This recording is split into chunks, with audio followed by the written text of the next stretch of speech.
Israel और Hamas के बीच बमबारी भले थम गई है, लेकिन ये आग सुलग रही है और हमास के बंकर में बारूद बिछाने का प्लान तैयार हो रहा है।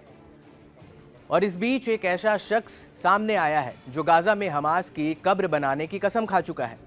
उसकी आंखों में बदले के अंगारे हैं और एक एक इजरायलियों की मौत के बदले वो हमास के आतंकियों के सीने में बारूद भरना चाहता है।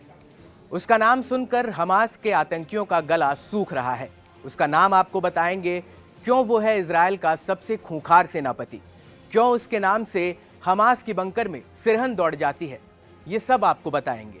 ये बात साफ है कि सीज फायर ब्रेक के दौरान इजरायल और गाजा के सेनानी अपने हथियारों को पैना जरूर कर रहे हैं, जिससे युद्ध में दुश्मनों के दांत खट्टे कर सके। इस बात को सच साबित करती हुई ये खबर इजरायल से आ रही है। इजरायल के प्रधानमंत्री बेंजामिन नेतन्याहू ने अपनी सेना को लेकर बड़ा फैसला लिया है। पीएम ने देश की सेना की कमान मेजर जनरल इयाल जमीर को सौंप दी है। इयाल जमीर को इजरायल का नया चीफ ऑफ स्टाफ नियुक्त किया गया है। अब वे लेफ्टिनेंट जनरल हर्जी हलेवी की जगह काम करेंगे और सेना का नेतृत्व करेंगे। रिपोर्ट्स के मुताबिक इयाल जमीर नेतन्याहू के विश्वास पात्र और करीबी लोगों में शामिल हैं।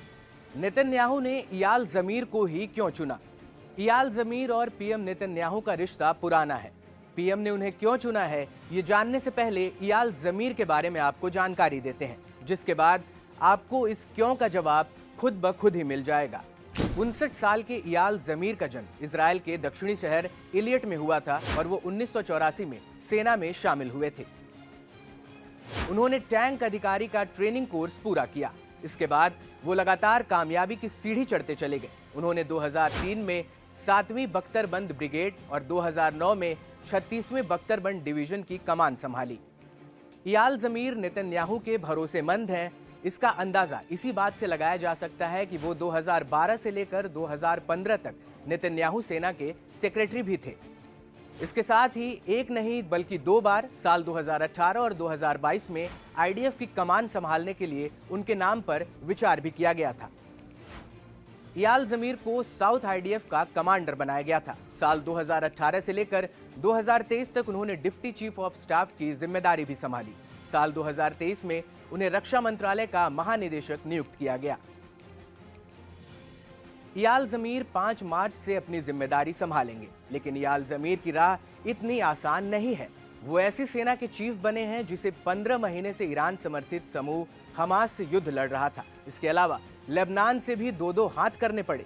इस दौरान इजरायली सेना ने ईरान, इराक और यमन की ओर से शुरू किए गए हवाई हमलों का सामना भी किया था। आपको बता दें कि पूर्व आर्मी चीफ हार्जी हलेवी ने पिछले महीने हमास के 7 अक्टूबर 2023 के हमले को रोकने में विफल रहने की जिम्मेदारी लेते हुए अपने इस्तीफे की घोषणा कर दी थी, जिसके बाद से इयाल जमीर का नाम सुर्खियों में बना हुआ था।